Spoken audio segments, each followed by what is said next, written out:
তো চলে এলাম গতকাল রাত্রেবেলার মেনু নিয়ে।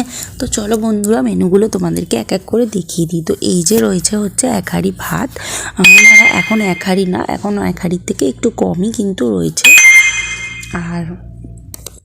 আর রয়েছে ডাল, মানে এইগুলো সকালবেলারই রান্না ছিল। ভাতটা করা হলো এখন, কিন্তু ডাল আর যে তরকারিগুলো এখন দেখাবো সেগুলো কিন্তু সকালবেলারই ছিল, তো অল্প অল্প বেঁচে আছে। এই যে আলু পোস্ত করা হয়েছিল, তো এতটা পরিমাণে এখনও আলু পোস্ত রয়েছে। আর ঝাল ঝাল করে আলু পোস্তটা আজকে করেছিলাম, মানে কালারটা দেখে বুঝতে পারছো না, কিন্তু খুব ঝাল হয়েছিল। আর হচ্ছে এই যে সর্ষে বেগুন করেছিলাম, তো সেটা অল্প একটু রয়ে গেছে, তো এগুলো তো রাত্রে হয়েই যাবে।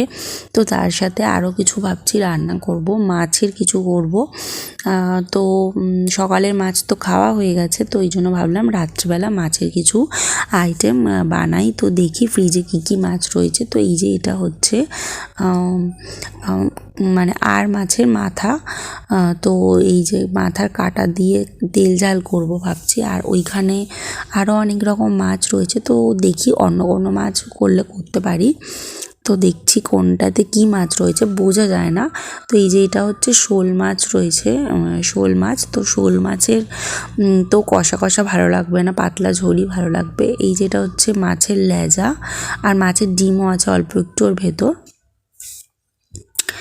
আর এইটা হচ্ছে তেলাপিয়া মাছ রয়েছে। তো ভাবছি যে আপাতত ওই মাথাটাই রান্না করি, কষা কষা করে, একদম তেল ঝাল যেটাকে বলে।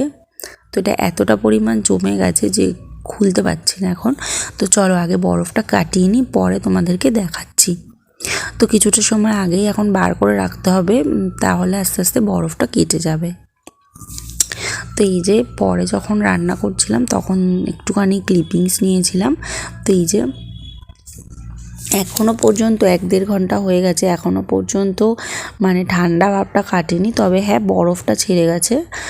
তো এই যে মাথা মানে ঝাল বানাবো এখন। তো ঝটপট করে রান্নাটা করে নিলাম।